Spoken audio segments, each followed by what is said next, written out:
কয়েকদিন থেকে প্রচুর গরম পড়েছে, আর এই গরমে কিন্তু কোনো কিছুই আমাদের খেতে ইচ্ছে করে না। মনে হয় যেন কম তেল মশলায় কিছু যদি হতো তাহলে হয়তো একটু খেতে পারতাম। তো সেরকমই একটা রেসিপি আজকে আপনাদের সঙ্গে শেয়ার করছি, আপনার সঙ্গে থাকুন।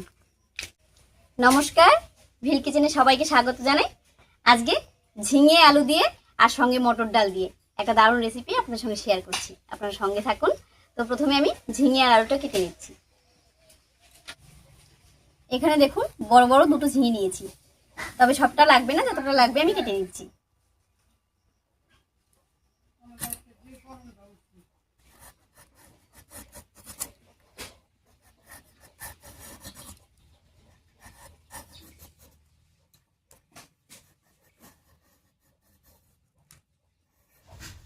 আজকের এই ঝিঙে আলু আর মটর ডালের রেসিপিটা সম্পূর্ণ নিরামিষভাবে করব, আর তেমন কোনো তেল মশলাও লাগবে না, আর খুব তাড়াতাড়ি হয়ে যাবে।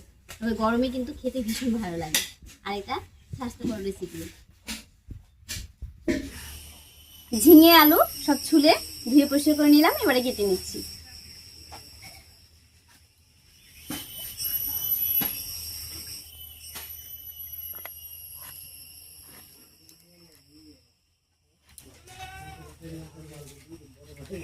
ঝিঙে আর আলুটা কেটে নিয়েছি, এবারে মটর ডালটা বেটে নেব। আর এখানে দেখুন 1 বাটি মটর ডাল আমি আগে থেকেই ধুয়ে ভিজিয়ে রেখেছিলাম, এই ডালটা বেটে নিচ্ছি।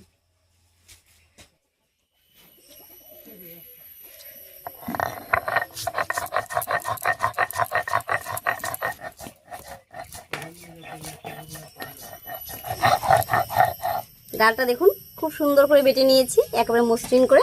এবারে নামিয়ে নিচ্ছি।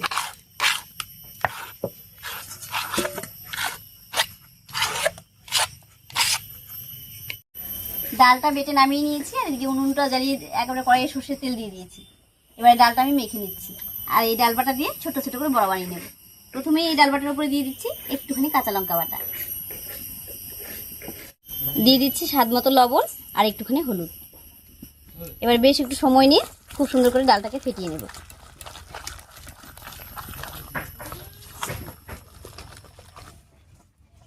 সবকিছু দিয়ে ডালটা খুব ভালো করে ফেটিয়ে নিয়েছি। এবারে তেল গরমও হয়ে গেছে, ছোট ছোট করে বড়া বানিয়ে নিচ্ছি।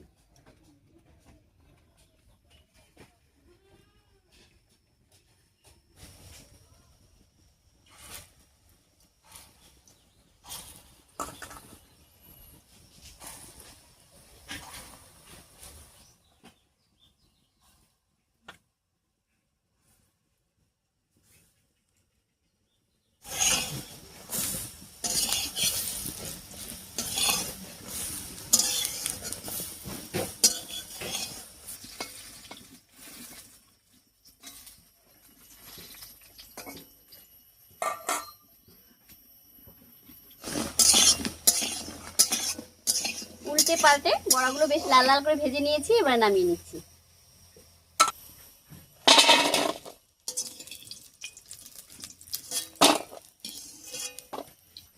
বড়া ভাজা তেলের উপরে আলুটা একটু ভেজে নিচ্ছি।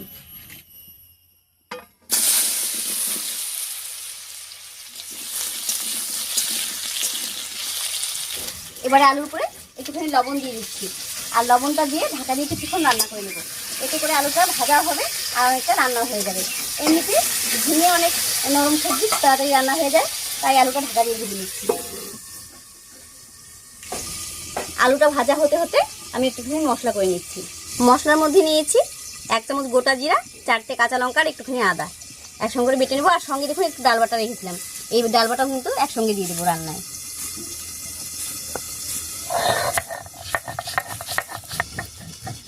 রান্নায় তেমন কোনো মশলা দিচ্ছি না, তাই একটু ডাল বাটা রেখেছি। আর এই ডাল বাটাটা দিলে রান্নাটা দেখতে ভালো হবে আর খেতেও ভালো লাগবে। মশলাটা খুব সুন্দর করে বেটে নিয়েছি, একবার নামিয়ে নিচ্ছি।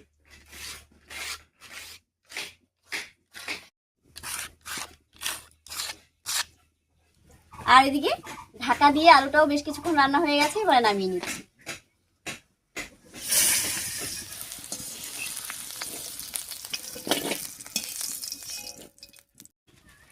এবারে এই তেলের মধ্যেই ফোড়ন দেবো।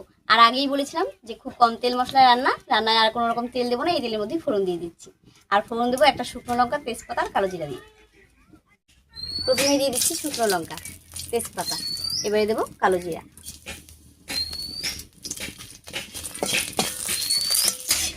এবার এর উপরে কেটে রাখা ঝিঙেটা দিয়ে দিচ্ছি।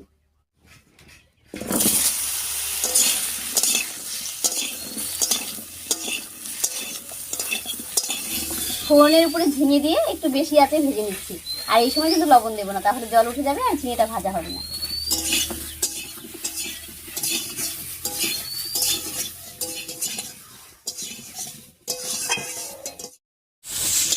ঝিঙেটা বেশ একটু ভাজা ভাজা মতো হয়ে গেছে। এবার এর মধ্যে স্বাদ মতো লবণ, হলুদ আর বাটা মশলাটা দিয়ে দিচ্ছি। প্রথমে দিয়ে দিচ্ছি লবণ, দেবো স্বাদ মতো হলুদ আর দিয়ে দিচ্ছি বাটা মশলাটা।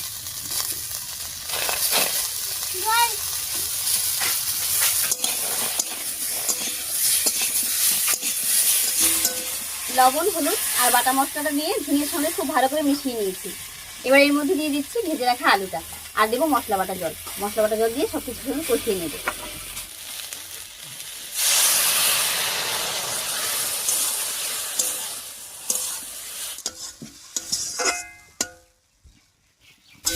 মশলা বাটা জল দিয়ে খুব সুন্দর করে কষিয়ে নিয়েছি। এবার ধীরে ধীরে জল দেবো।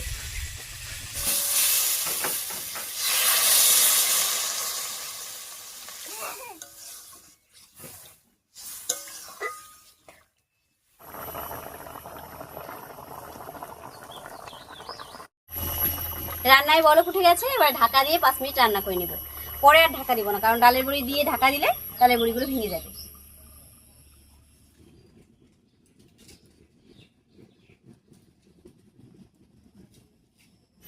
ঢাকা দিয়ে আরো 5-6 মিনিট রান্না করে নিয়েছি।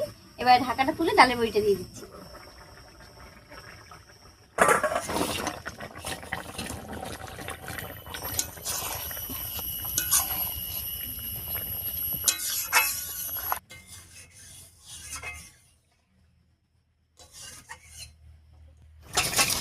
ডালের বড়াগুলো দিয়ে আরো 2-3 মিনিট রান্না করে নিয়েছি। রান্নাটা একদম রেডি হয়ে গেছে। এবার 1 চামচ চিনি দিয়ে নামিয়ে নিচ্ছি। আর নিরামিষ রান্না, যে কোনো নিরামিষ রান্না কিন্তু একটু মিষ্টি মিষ্টি হলে খেতে ভালো লাগে।